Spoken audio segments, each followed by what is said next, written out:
Donald Trump has a problem on his hands, and it is a polling problem. You probably could have guessed this was coming since he's taken to once again claiming that he has the best polls ever, which is very much the opposite of the truth. And worse for him, he's hurting with the exact groups that he needs the most and that he was most proud to do relatively well with in the last election. See, when it comes to younger voters, those under 30 years old, he is at 20% approval. 20%. Yeah. And that sounds like a joke. That sounds like something they just say on Newsmax or whatever, but no, it's actually true. 75% disapproval, 20% approval. That is, since February, a 30-point drop. He's lost more than half. He was at 50, 1 and 2, which isn't great, but honeymoon period or whatever. People are like, the Biden years were rough. I don't really have a lot of hope in the future. Roll the dice, maybe things will turn out well. And then since then, well more than half have been like, nope, I don't like what I'm seeing. And so he has dropped in every age category since he was inaugurated, but there's no age category where he dropped nearly as much. And this, I think, makes very clear. I mean, you saw the dissections of the 2024 election, how it's all done. They got, the 18-year-old Joe Rogan fans or whatever.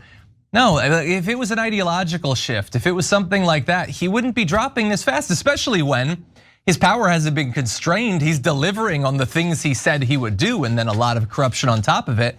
It's that they're paying attention to what he's doing. It's not helping them. And they're not being given any reason to think that they will be helped. They see what's going on with the tariffs, with inflation, with healthcare. They saw the big, beautiful bill. They see all of this chaos and nonsense and criminality and corruption. And younger voters who are very tapped in and they're consuming a lot of news are not liking what they're seeing. Yeah, so I want to give credit to a whole bunch of people here. I'm actually going to ironically start with Trump. I don't think that it was a flash in the pan that he got to 8 points in the positive with young voters. I mean, 50 to 42 for a Republican to be winning under 30-year-olds, that is amazing, right? I also don't think it's a coincidence that he's now gone from 50 to 20 and from 8 positive to 55 negative. That is a 63-point drop. So the other two sets of folks that I'm going to give credit to are young people and online media. And I'll explain that after we hear the rest of the story. Exactly, yeah. And so I referenced that he's going down overall, and so that's worth acknowledging. His overall approval is at net -19. He's at 39% approval. That's the lowest I've seen. Usually I've seen him at about 41, 42. He's now below 40. And according to The Economist and YouGov, that's the lowest net approval he's received in any of their polls in his second term, and lower than all but one for his first 4 years in office. So he is now in historically low territory for himself, and the first year isn't even done. That, by the way, has swung 22 points since February. He was at +3 back in February. He is now -19. And if we want to break down the demographics again, he had talked about how totally different change of the game in the last election for Latino voters, for black voters. Well, perhaps it was, but right now he's at 16% approval among black Americans and 30% of Latinos. So even more so, and particularly for black Americans, far more than average for Americans. They're not buying what he's selling. Yeah, so guys, this is not a small thing. He's underwater with the entire American population by 19 points. That's a disastrous number. And then, as we've been telling you with the young, to be down -55. I mean, that goes back to not only a Democratic advantage, but like bigger than any Democratic advantage I've ever seen. So, okay, now, it's a little bit of a misnomer because, as I'm about to tell you, the young are not in how mainstream media thinks about it. Oh, it's a generational shift. Trump has won the young over forever, and he's done, really got into black and Latino voters in a significant way, and now this will be like that for the next 20, 30 years. No, you're not getting it, guys. So I mean the mainstream media. Things are moving so much quicker than you realize. So what are young people looking for? Are they now just going to swing back to the Democrats and go, okay, I now love Democrats? No, what they're looking for is real change. And they're not interested in your BS. So they keep telling them, oh, well, it's okay, you're gonna get something. at a later time, right? Democrats are famous for that. There was nothing we could do. There was nothing we could do. I mean, if you elect us, there's nothing we can do. Well, all right, then young people told you to go take a long walk off a short dock, right? And that's why in their frustration, they turned to Trump because at least he was promising change. So now Trump gets into office, doesn't take long, they look around and they go, where the F is the change? What happened? I thought we were against war. Now we're like, going to go to war with Iran and Venezuela, blah, blah, blah. I thought we were America first, and everyone is like licking Netanyahu's boots. What the hell's, what part of that is America first? And wait, I thought we were going to look out for us, and now all of a sudden Argentina's got $40 billion, and everyone's got money. Oh, the rich got another gigantic multi-trillion-dollar tax cut. When are we going to get anything? And young people, until we kind of do a political peaceful revolution, my answer is clear to you. You're not ever gonna get anything. These guys are all crooks. They all work for giant corporations and some foreign governments. They don't work for us at all. The donor class has been robbing us, not just now, for about 50 years straight. And the worst thugs of all are mainstream media who hide that fact from you. Their whole job is to make sure you don't see it. They're like, no, donors. Like, how can you not be furious with the donors? How could you be in the news business and not understand, oh, right, it looks like the politicians do what the donors want nearly 100% of the time. That's complicated, you couldn't solve that. So now the good news, online media is destroying mainstream media. And before they're like, oh, this online media has disreputable people. They're not as serious as Jake Tapper, who's so serious he'll look down his nose at you and go, you don't deserve anything. The status quo is great, okay? No, it's not. The status quo is deep, utter corruption that you're hiding from everyone. Well, guess what? You're caught, okay? Yeah. Online media is infinitely better than mainstream media, and we caught you sons of bitches. So now, you know how many people under the age of 30 are watching television? Zero, none, zero. So why did they flip so much? Because they weren't brainwashed by mainstream media. They're not watching mainstream media, and that's why the traditional media and politicians are so mad right now. They're like, get back to the brainwashing machine. We set up this beautiful machine, it's called a television set, and we scrub your brains clean. Oh, once the rich get it, they'll trickle all over you. Oh yeah, 40 years later, don't worry. No, we give everything to the rich, we give everything to corporations and other governments, and then they trickle on you, and you should celebrate that. No, brothers and sisters, you're caught, mother effers. So what you're seeing for under 30 now is soon gonna be the whole country. It's gonna be under 45, then under 55, and so night mainstream media and all these corrupt politicians. Yeah. So Trump, you thought you had to be, oh yeah, the young are on my side. Are they? They already left the building, you didn't even realize it. Yeah. I think you're definitely right, Reed, right now. I hope that going forward it works that way. I harbor a lot of fears about the weaponization of algorithms and AI, and we'll see. But so far, I find this to be like it's one thing that no matter how wildly unpopular he grows, he still will do anything he wants. All that like prior talk of like whether you have a mandate or not, he's so far beyond that, almost to his credit. And so that sucks, but it's good to know that people are paying attention and they don't like what they're seeing. If you've ever felt like maybe you're crazy, if the results of the last election make you think, well, I guess we've been wrong this whole time. No, people aren't into this at all. And the final thing I want to say about this is so amazing is like, I think it's like one thing when people take a look at Joe Biden and they're like, he didn't do anything, or what he did was too slow or not enough, or like, oh, he said he was gonna do something and then it got overturned, or he said he was gonna do something and then Kirsten Sinema did like a thumbs down. Like people, I think, got really sick of that sort of like lazy, do almost nothing kind of thing.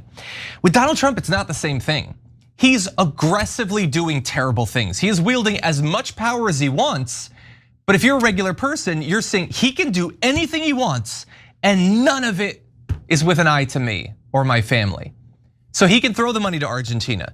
It's like, okay, so we had supply chain problems. Joe Biden didn't do enough, there was inflation. Trump's just like, no, I'm gonna do tariffs, I'm gonna cause inflation. It's an aggressive version of the incompetence, let alone all of the other stuff that he's doing. And so what's been most amazing for me is that Donald Trump is supposed to have these amazing political instincts, and I don't see it. He doesn't seem to understand, or maybe he just doesn't care that he's so wildly unpopular, but the fact that this guy is at the worst economic numbers any president has ever been at this point in their presidency, and the dude cannot go a day without talking about marble this, gold that. He's cosplaying Joanna Gaines in the Oval Office every day. It's like he was tasked, like challenge mode. How disconnected from the struggle of the American people can you seem to be? That's what's been so strange to me about all this. Yeah, because once he got what he wanted, power, and now crypto has gotten him $800 million in ill-gotten gains. He's like, I don't care about you guys. I'm back to, the only thing I care about is marble bathrooms and golden ballrooms, and lined with both gold and national secrets, of course. So, because if he's got a bathroom and a ballroom, he's gonna put classified documents in it. My mama was a doctor, and I think she'd look at these numbers and say that Donald Trump's doing absolutely awful in the minds of the American people. What are we talking about? We're talking about new lows for Donald Trump. He's hit new lows for himself. How low can he go? That was CNN's Harry Enton, of course, revealing that President Donald Trump isn't just polling badly on the economy. Apparently, he is setting records on how poorly he is scoring on his approval. So here's more from Harry Enton's analysis on the polling on this. CNBC, look at this.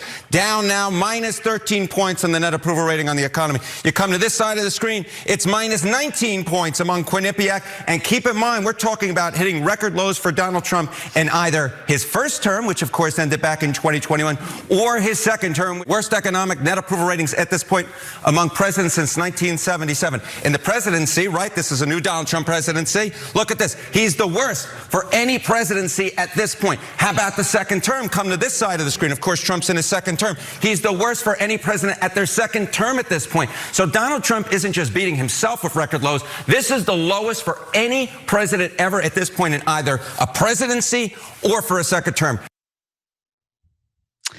That does spell big trouble, not just for Trump. I mean, this is, his last term, hopefully, but it spells trouble for the Republican Party. And in fact, this is what Congresswoman Marjorie Taylor Greene has been kind of screaming from the rooftops about. And it seems like everyone's treating her like she's crazy, but I think she's totally right. And by the way, according to The Hill, Trump is expected to get even more bad news very soon. Federal data set to be released Friday, meaning tomorrow of this week, or tomorrow, is expected to show annual inflation hitting 3% for the first time since the Biden administration, a full percentage point higher than the Federal Reserve's target. And guys, I'm personally not surprised by the inflation. I mean, I don't even know where we are with Trump's, what was it? Liberation Day tariff war. I have no idea where we're at with that. But I just think a lot of his policies have been inflationary, including pressuring the Federal Reserve to start cutting interest rates when, maybe it wasn't the time yet. I have no idea. But what are your thoughts, Jake? Yeah, I think two really interesting things come out of this. First of all, notice that everyone talked about how bad the economy was under Biden 24/7.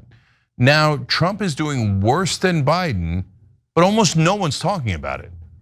So it's very rare that a topic comes up where we talk about the polling of his on the economy, his economic policies. Tons of talk about Israel, Ukraine, Argentina, in the beginning, tax cuts for the rich, Doge, et cetera. But not much talk about the economy, but that leads to the second interesting part too. So my point in the first part is the Republicans and Trump are so much better at messaging than the Democrats. So when the economy is hurting under a Democrat, they obliterate the Democratic president and the Democratic Party. When it's hurting under a Republican president, I don't want to say barely a peep. Like, yeah, some folks are talking about it, but not anywhere near the maelstrom that was happening under Biden. Now, but that leads to the second part, which is that even though there isn't anywhere near that level of conversation, national conversation around the economy, Trump is still getting his ass handed to him by the American people on this issue. His polling is disastrous because, Anna, the economy is the one thing you can't solve politically with propaganda. Because at the end of the day, they go to the grocery store, they go try to buy a car, a house, and you're not gonna be able to trick them into thinking that higher prices are their ally or their special ally. Yeah, look, I'm just gonna be 100% like upfront about this. It wouldn't matter if you had like wall-to-wall positive coverage of Biden's economy. I knew that my quality of life had not gotten better under the Biden administration. And in fact, I witnessed every like tiny, minute like update on the not big, beautiful bill, sorry, the Build Back Better agenda that Biden had, and the way that he didn't really negotiate for the very provisions that would have directly benefited ordinary working class people in this country. So like the propaganda doesn't even matter that much anymore. I mean, look, just to kind of go off on a little bit of a tangent on this, you have Israel committing more money, tens of millions in more Hasbara funding.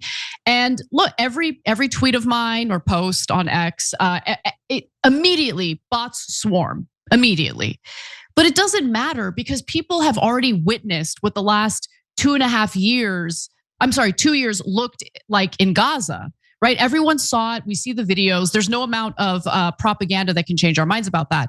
But yeah, the Trump administration hasn't been doing a good job either. And I think that's pretty clear. Let me give you some more polling numbers. Food prices and energy prices have been driving up inflation. And to be frank, Trump's unwillingness to follow through on that meeting that he had scheduled with Vladimir Putin in Budapest wasn't helpful because that rose oil prices by another 5%. Simultaneously, it's getting harder to find a job. An Associated Press NORC Center for Public Affairs research poll found that 47% of respondents said when it comes to their financial situation, they are not very confident or not at all confident they would be able to find a good job if they desired one. 37% in 2023 and 27% in 2021 said the same about their confidence level in finding a good job, marking a jump of 20 points in the last 4 years. So what this is actually signaling, guys, is that the Federal Reserve isn't incorrect. Like they're right when they note that, the economy has slowed down, thus justifying a cut in interest rates. But what we're really seeing right now is what's known as stagflation, where the job market is really hurting.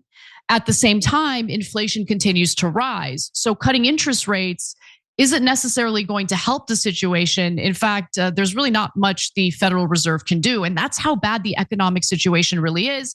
US job growth has slowed from an average of 150,000 per month at the start of 2025 to just 25,000 jobs by August. And that's according to analysis by Elsie Peng, research economist over at Goldman Sachs. Cenk.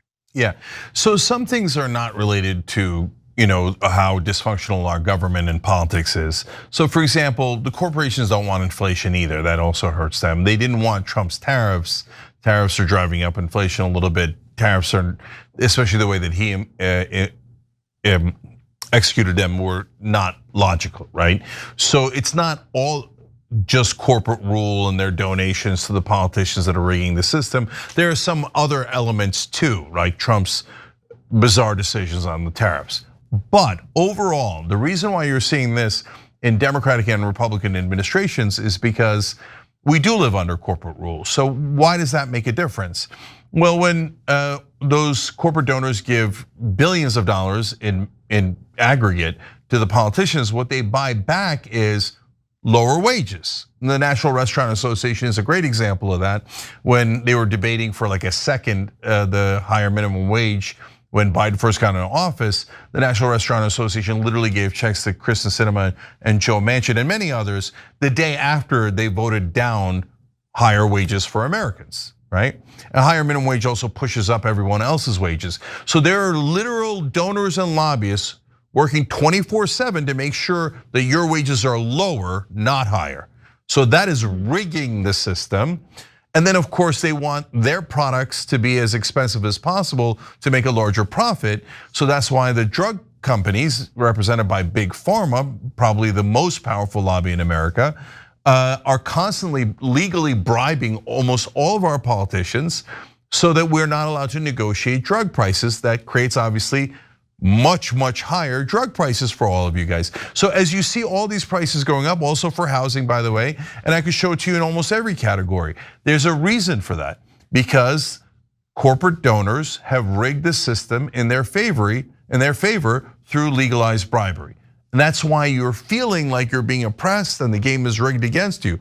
Your instinct is correct. They did it by buying off all of our politicians. We do see polling that doesn't poll well in the economy. The recent Fox polling said 52% say the economy is worse under this administration. You've got unemployment at the highest rate in 4 years.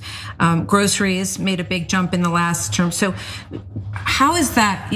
You're looking forward with these plans that you just talked about. When will people feel that, Mr. Well, Trump? when the factories start opening. I mean, right now we're building them, and Fox polling, I have to tell you, I've told you before, it's the worst polling I've ever had. Fox polling, I've told Rupert Murdoch, go get yourself a new pollster because he stinks, and this is for years now.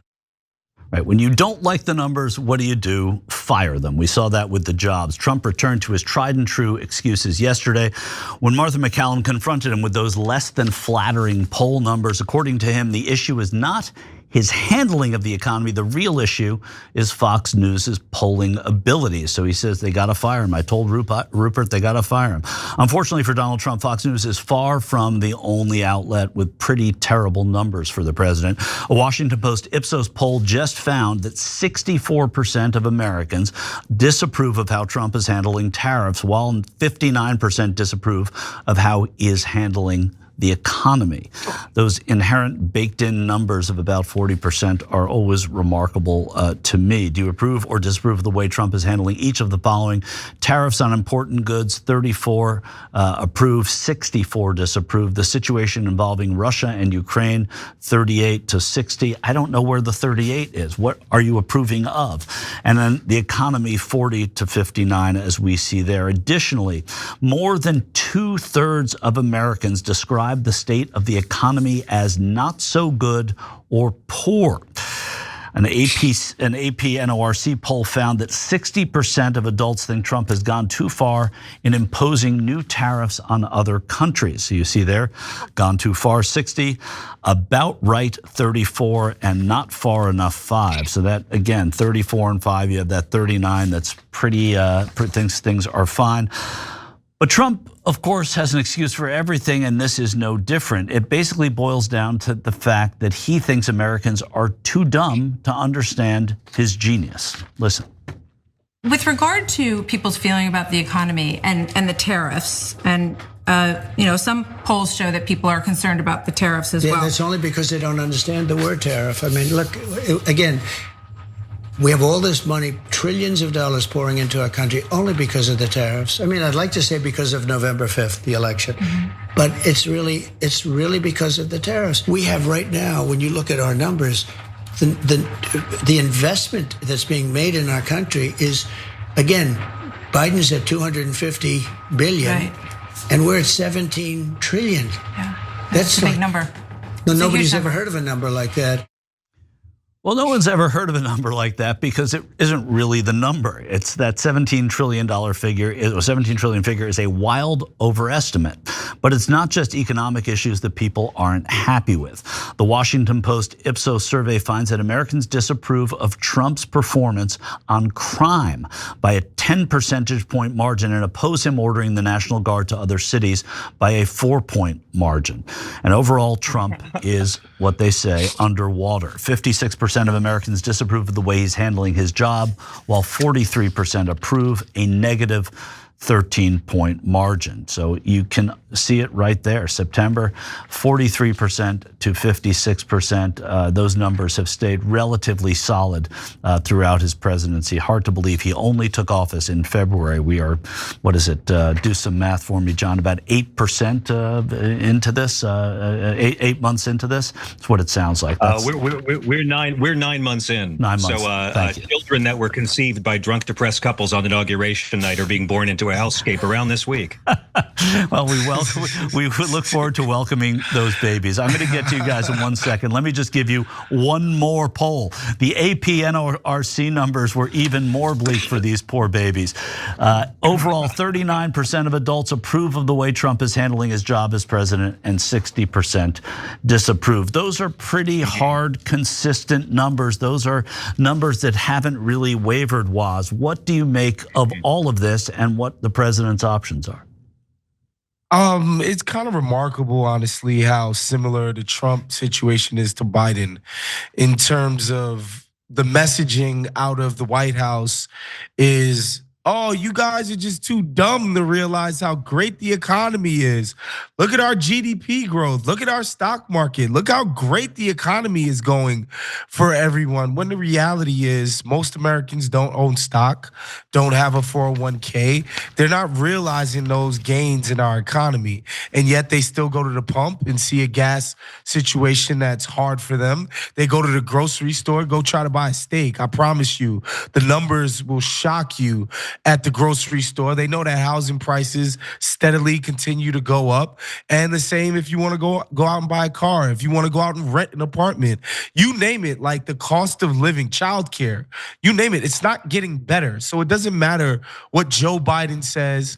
Out of his economic people say, oh, you guys just don't get how great and hot the economy is. It doesn't matter what Trump says when he fires the jobs reports guy or he goes on Fox News and he gaslights the country.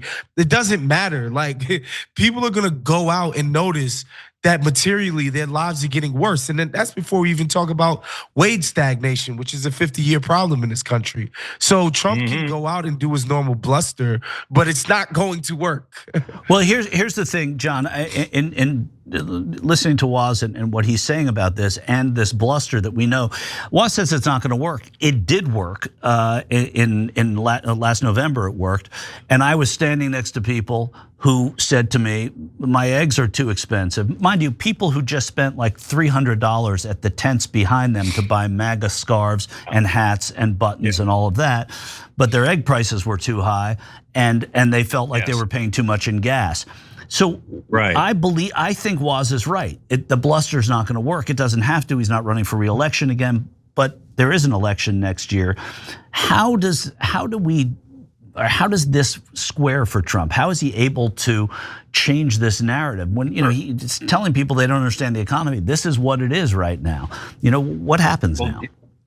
Joe Biden had the same problem Barack Obama had, a recovery that was real on paper, but it didn't translate into the pocketbooks of normal people. And America for 30 years has been turning into this reality show I call food, medicine, rent, pick two.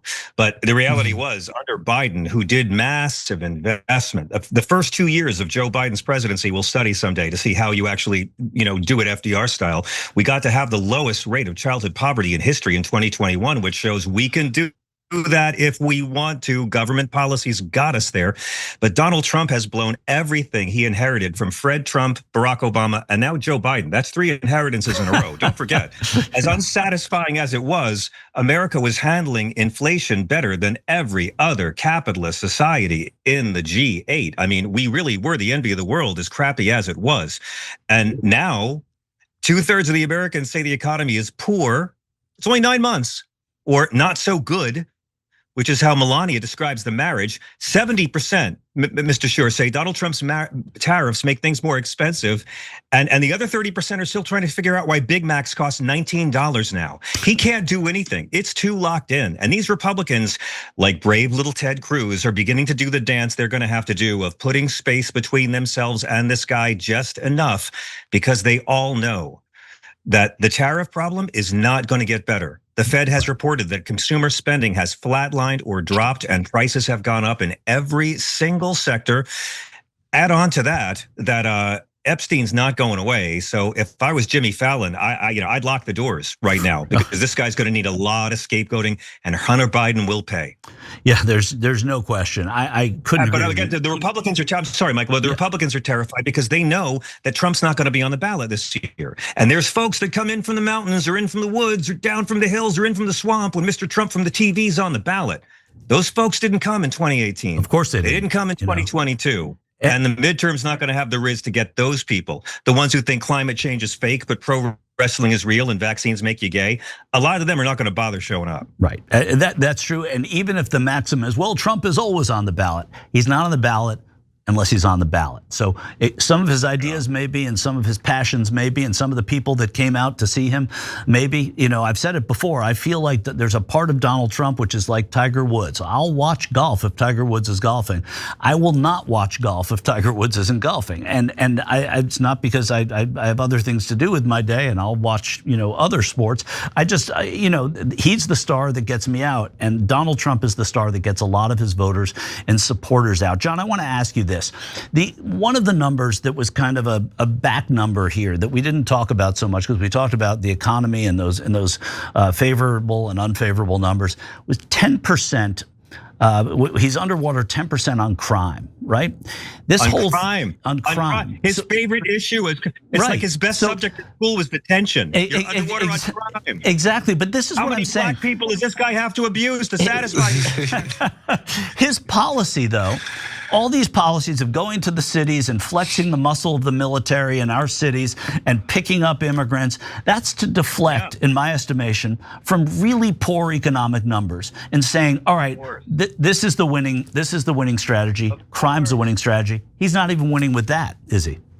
Yeah, but look how Pritzker made him back down from Chicago, and now he's going to go pick on Memphis because it's actually a blacker city, but they do have a Republican attorney general who will let him do this cosplay and let him take Marines and National Guard troopers like away from their jobs and their families and their local economies, so they can be like the troops in DC and do yard work while wearing camouflage with orange vests. The camouflage with orange vests on top really is the metaphor for this strategy of this entire administration, man. Yeah. What we saw in DC. It's not even that good a look. I mean, it's not even that good a look. 33% disapproves. This whole administration is like Jägermeister already. They're regretting it the next morning. And these idiots, he's going to be doing everything he can do. But look how scared they are. They're cheating in Texas 15 months early. That's how scared they are. And the prices are going up in Walmart. And Donald Trump is tap dancing to keep the 32% that brought him happy. He's not even trying to reach beyond his original base. No, he's not. And what he's trying to do to keep the Congress, obviously, is to change the rules. And he's got his deputies to do it in Texas. Waz, I want to talk about something that John brought up very quickly because we've got a lot to cover today. But he said, John was talking about how on paper this economy was great. Biden's economy is great. You were saying paper doesn't matter. Better than others. It matters what's at home, right? Yeah. I'm sorry. The Biden economy is great. And in terms of recovering from COVID is all I'm saying. No, understood. But I'm talking about. I agree with what you're saying, John. I think it's absolutely true. I mean, it's actually irrefutable. It's true. But how do you drive that home? How do you drive that home in an election? And what Waz is saying, that all the prices are too high. I don't own stocks. Most people don't own stocks, et cetera, et cetera. Where's the way out of that? Well, I mean, it would be wealth redistribution. It'd be a radical change to the status quo. But that's not on the table for either party. And that's what I meant, honestly, by it's not gonna work. My guy, Daniel Bessner, has a theory about, our current political moment, in that, like, if nobody's willing to actually tackle the paradigm that exists head on, we're just gonna have these fluctuations where incumbents just keep getting kicked out. I don't think in 2028, Trump is gonna create some fantastic economy and some fantastic new American century that everybody's so happy, and a JD goofy ass Vance is gonna come in and ride that wave to the presidency. I just don't see that happening for them. And I think for all of the credit that Trump gets for dominating the last 10 years of American politics, he's just dominating discourse. Nothing's changed, right? Like, Wall Street still owns the economy. The tech sector still owns the economy. We're still beholden to the same people we're beholden to. Like, the people who run and own the country still own it, and even more so. And I don't think that's gonna produce some results where even, people that are on the fringes of loving or supporting Trump to the point that they'll go out and vote for him are going to be super enthusiastic about him throughout his presidency. Yeah, I agree. And you brought up, John brought up Ted Cruz, and you're starting to see the fissures that naturally happen. You brought up JD Vance. I think the passing of Charlie Kirk really, I mean, tragic and all on the political side hurts JD Vance immensely because it emboldens others to go against MAGA in whatever ways they want to. Because if JD Vance is the standard bearer of MAGA, I can promise you that Ted Cruz and Josh Hawley and Marco Rubio and Tom Cotton and any other Republican who wants to be president will take that in any day of the week. They would love to run against JD Vance, especially if he is weakened without having all of what Charlie Kirk brought to the table there. So I think it's interesting. I think Tucker Carlson's going to do more against them right now on this issue than Charlie Kirk's murder. I don't disagree with you. I don't disagree, but it really takes a lot of infrastructure out of JD Vance's background. So anyway, we have. Isn't it going to be joyful watching MAGA tear that guy apart with his little eyeliner, his fuzzy fingers? Oh, they can't wait. They can't wait to tell him, no, you're not captain now. I'm so glad I didn't wear eyeliner today. This guy is so hated. I heard the couch made him go sleep on the bed. That's how hated he is. That's what's so great about John. It's like your face hurts when you're done with the show. Every time you ring the bell below, an angel gets his wings. Totally not true, but it does keep you updated on our live shows.